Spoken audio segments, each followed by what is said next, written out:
As the race between 6 candidates for USG president continues, we have a look at their first debate. And a current Ohio State student begins his own race for a seat in the Ohio House of Representatives. Plus, a popular late-night eatery was robbed and a rape in a university residence hall. All that and more right now.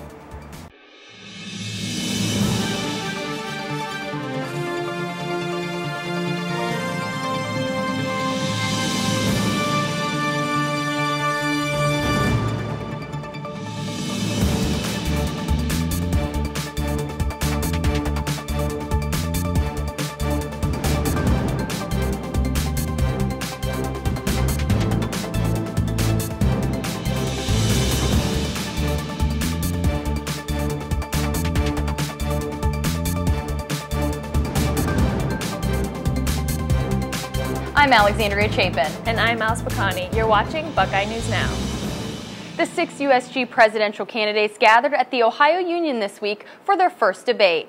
Alice Bacani has more on what each candidate brought to the table. Last year's USG debate turned out to be a podium for current President Taylor Stepp as he ran unopposed. But this year, 6 candidates take the stage. The debate was held at the Ohio Union this week and was moderated by Professor Emeritus Herb Asher. Each candidate alongside their running mate introduced their platform as well as other changes they would implement if elected. First is to have a much more responsible student government. Next is to have a more interconnected student body. And finally, to have a USG that is more representative of the student body. I want to put more decision-making power in the hands of the individual student because it's my firm belief that students know what's best for students. We are focused on problem solving. Mohammed and I believe we are great at approaching all types of problems, and that's what the student government needs. USG doesn't touch the students in the way it should. It's just simply not connected to each individual. Honestly, until this summer, I couldn't have told you anything about USG, including what it stood for. Over the past couple years in USG, I've worked on so many things that help student organizations, that help Greek life, that help the average student at Ohio State. Our ideas will improve your safety by making sure that we're preventing crime, not just addressing it retroactively. Voting is set to take place March 3rd through the 5th. We are Buckeyes. And so, thank you, God bless you, and may God bless the Ohio State University. Reporting for Buckeye TV, I'm Alice Bacani. And another story from USG, the judicial panel found that the case involving the expense reports of USG candidates did not commit any bylaw violation. The candidates who initially reported the case has no plan to appeal, according to an article from our news partners at The Lantern. Current Vice President Josh Ahart and running mate Jen Trippi were cleared from the case because the judicial panel didn't find any evidence of an intent to falsify campaign records. USG President Taylor Stepp spoke with us about the candidates' controversy. Thankfully, we've been able to go 3 years without having any real true violation being brought up in a USG judicial panel hearing. And, you know, there was a hearing, and there was unanimously no violation found, so we were glad to see that. Yeah, so, I mean, there was a report of potential violation, but it just didn't happen. And I wouldn't like to comment any further on it because there wasn't a violation. There was one brought up, but there wasn't one that was actually perpetrated. So we like to keep these elections clean. I'm glad we are. Caution levels were raised as Ohio State Police released a public safety notice on February 21st, alerting students of an occurrence of rape in a residential hall. OSU police determined that the rape occurred sometimes in the early morning hours of January 25th. The suspect has been described as a black male between the ages of 18 to 20 with scars covering most of his face. Recent actions by the suspect have led police to believe that there is still a continuing threat. Anyone with information about the suspect are recommended to contact OSU police.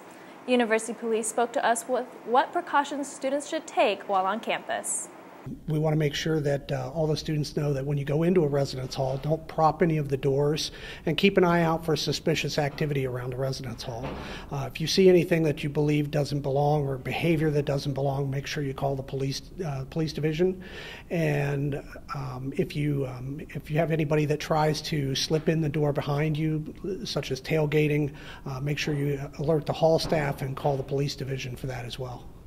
Columbus police officers are searching for a man suspected of robbing a campus area restaurant earlier this month. Ariana Bernard is at PJ's on the scene with the latest. Ariana, what can you tell us about the robbery? Hi, Alex. Yes, I'm outside of PJ's Grill, where an armed robbery recently stirred up the normally laid-back atmosphere. The suspect entered PJ's around 11 p.m. on Monday, February 3rd, and approached employee Maurice Clarett. Right away, I was like, shoot. Like, I knew it was happening kind of right away because he had his hat down really far, and like, he came up right here in front of me. It was really close, and I was like, shoot. Although no gun was actually seen, the suspect implied he was carrying a gun and threatened to shoot Marissa if she did not open the register. Even though she was able to maintain her composure during the robbery, the event left Marissa a little uneasy. Right when I handed him the money, I just turned. I didn't even see him walk out the door which way he went. I just turned and went into the kitchen, and my kitchen, I was coming around the corner, and I was just like crying. The suspect was described to be a thin white male between 40 and 50 years old, dressed in all black and about 6 feet tall. According to Columbus Police report, the suspect took 7 $10 bills and 8 singles, totaling $78. After the dramatic experience, Marissa finds herself more mindful of her surroundings. It's hard to like kind of prepare yourself for that, but I feel like now I'm kind of more aware. Those with any additional information on the suspect are encouraged to contact the Columbus Police Robbery Unit. That's all I have on the story right now, so back to you both at the studio. Thanks, Ariana. We'll update you on any developments. One politically active student is trying to make his way from Ohio State to the Ohio State House. In this next story, Alexandria Chapin has more. Most students who want to get politically involved or run for candidacy find themselves here at the Ohio Union in the undergraduate student government. But one student took his candidacy to the Ohio State House. Michael Newbern is a graduating senior majoring in industrial and systems engineering, and he's on the ballot for Ohio's House of Representatives, 17th District in Franklin County. Well, what it means for Ohio State is that you have someone who is really, fresh out of the college experience, because one of the big initiatives, and Governor Kasich talked about this last night in his State of the State, is making college more affordable. As a matter of fact, our previous president, President Gee, worked with the governor before he left the state on initiatives to help make college more affordable. So you have someone in the State House that has real live, real fresh experience on paying those college tuition bills. Newbern wants to focus on 3 issues: jobs, education, and service. Well, I think education is a huge problem for us in the state of Ohio. I think we've got a lot of areas where, especially in the primary, secondary education, that we really need to address. And we have this charter school program, and it's a great concept, and it works well. But I think we can and need to do more. And there's another venue that I really think we should focus on at the primary, secondary level, and that's in restoring pride in trades. You might recognize Newbern from earlier Buckeye TV reports as the president of Buckeyes for Concealed Carry on campus. He now participates in the national organization for concealed carry on campus.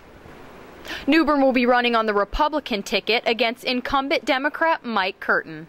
I think that I'll be able to bring a more mechanical sort of approach to legislation instead of looking at legislation from kind of a heuristic view. Newbern says this is a stepping stone of his previous service in the Navy. I separated from the Navy, but I never separated from my commitment to help maintain our country the best it can be, both at the state level and at the national level. So this is, for me, a continuation of what I was when I, kind of what the service that I did when I was in the Navy. Reporting for Buckeye TV, I'm Alexandria Chapin. Recent policy changes could cost residents at Buckeye Village more than a month of rent to park in what's currently a free parking area. Residents of Buckeye Village were notified via email. I don't know why. I don't see the reasoning behind it. I mean, we're already paying rent. We pay school tuition, just all those paid fees. I don't understand the extra cost. I'd never heard of another apartment complex really charging for at least their first car, so I think it's kind of honestly ridiculous to charge us to park in a spot when we already live here. When we come back, one notable Buckeye and one former con man make their way to campus. We'll see what they shared with students. Plus, the best band in the land is back in action, and we'll tell you where they showed up on national TV. We'll also come back with your 5-day weather forecast. Don't go away.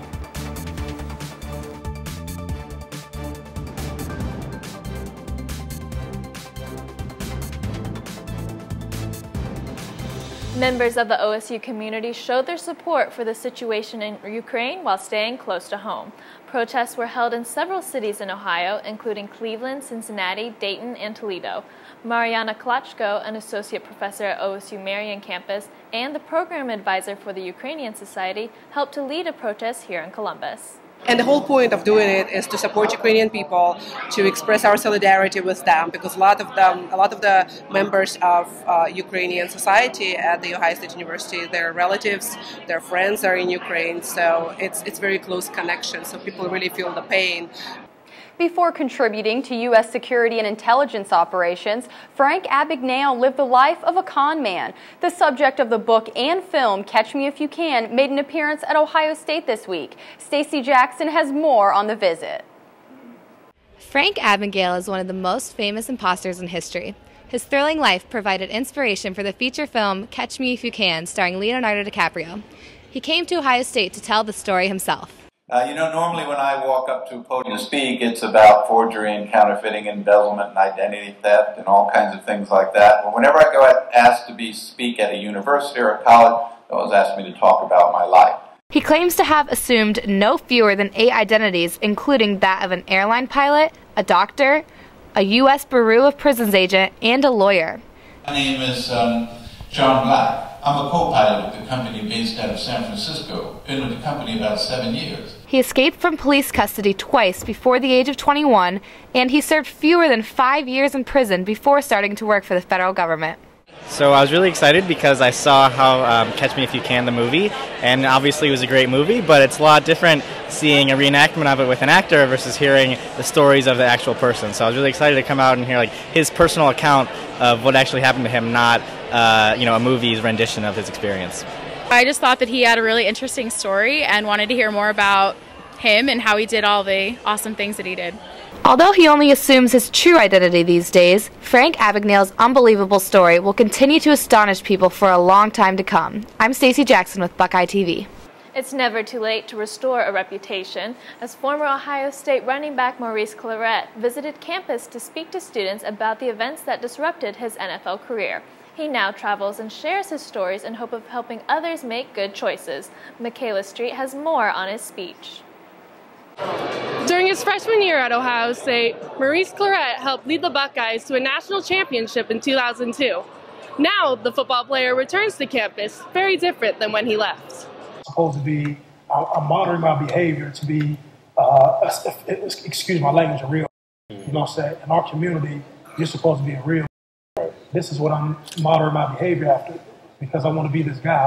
The audience listened to the once electrifying college football player discuss his life on the streets in Youngstown, his prison sentence, and his fight to restore his tarnished reputation.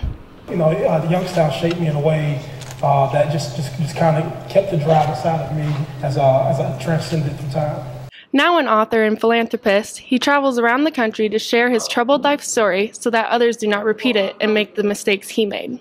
Clarett claims that prison was the best thing to ever happen to him and now works every day to put the person he once was behind him.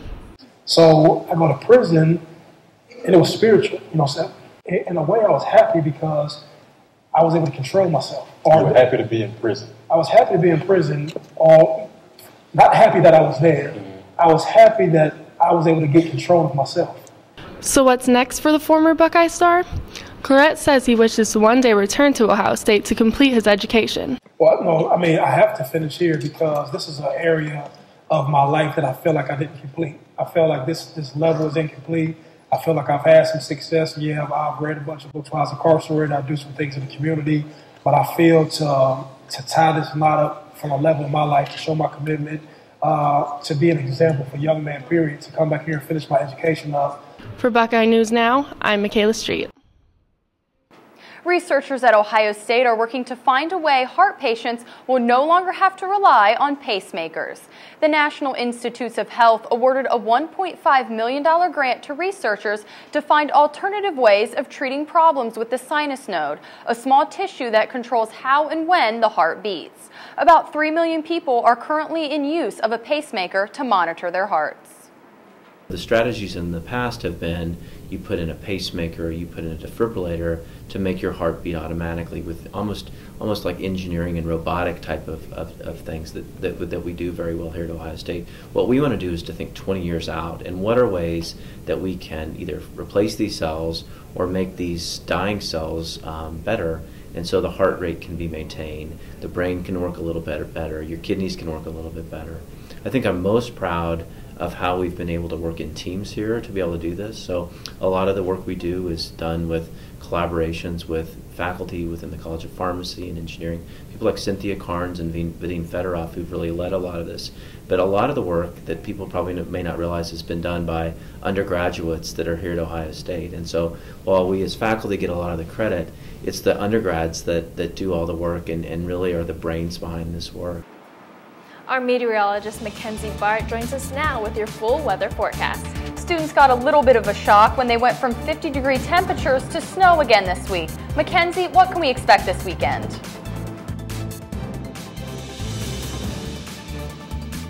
Thanks, Alex. Tomorrow is the first day of March, and we've already seen wind chill temperatures drop below zero and tracking a winter storm for this weekend. But looking at today, starting off the morning, mostly sunny skies, a temperature around 12, feeling more like 1 degree outside, winds from the southeast. As we continue on throughout the day, those mostly sunny skies will continue warming up a bit around 3 o'clock, and then heading on into nightfall, temperature will drop to 23 degrees, feeling more like 14 with that wind chill under mostly cloudy skies. Now let's take a look at our national radar. We're tracking a couple winter snow bands as they head into the Ohio area, but something that we want to look at for Friday, as we take a look back out into the west, we do see this wintry mixed system, a little bit of rain precipitation, snow, and then even some ice. We're looking for that storm to come into our Ohio area by early Saturday morning, continuing on throughout the weekend. But let's take a look at our surface map. You can see high pressure system right now, keeping the clouds high, keeping that sun out.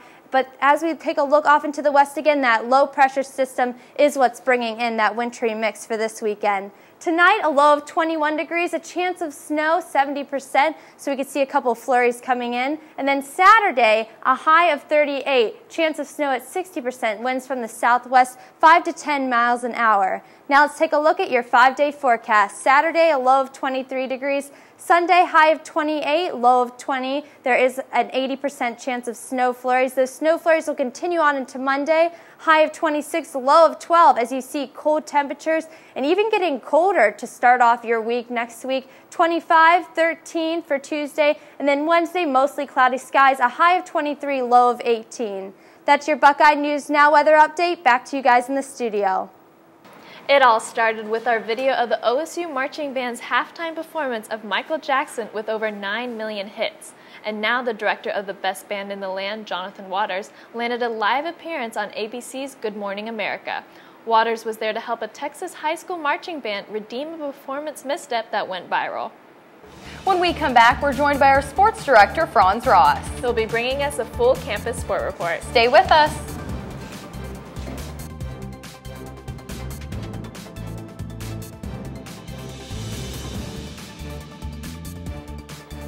We're joined now by our sports director, Franz Ross. Franz, thanks for being with us today. Thanks, Alex. Alice. Last weekend, the men's basketball team took on the Minnesota Golden Gophers, looking to take revenge against a team to which they lost on the road in January. In the first half, the Buckeyes put up one of their worst halves the entire season, scoring just 18 points and shooting 16 of 22 from the field in the first 20 minutes. The second half, however, was a different story as the script flipped and the Gophers scored just 18 points as the Buckeyes scored 46 and secured a big 64-46 win at the shot. Sam Thompson pushed the Buckeyes to victory as he scored a season-high 19 points, shooting 7 from 12 from the field and 2 from 5 from the three-point line. You know, Sam is one of those guys in his 3 years here, has worn a lot of different hats for this program. You know, from his freshman year to sophomore year to where he is now, and I think that's the one thing that we always want for guys as they continue through with their career, continuing to add things. The fact that he scored the ball at a pretty high level last few games, you know, I hope he can continue that, because that position definitely opens up a lot of things for us. After the men's team thrashed the Gophers, the Ohio State women's basketball team celebrated their final home game of the 2013-2014 2014 season by honoring 5 of their seniors.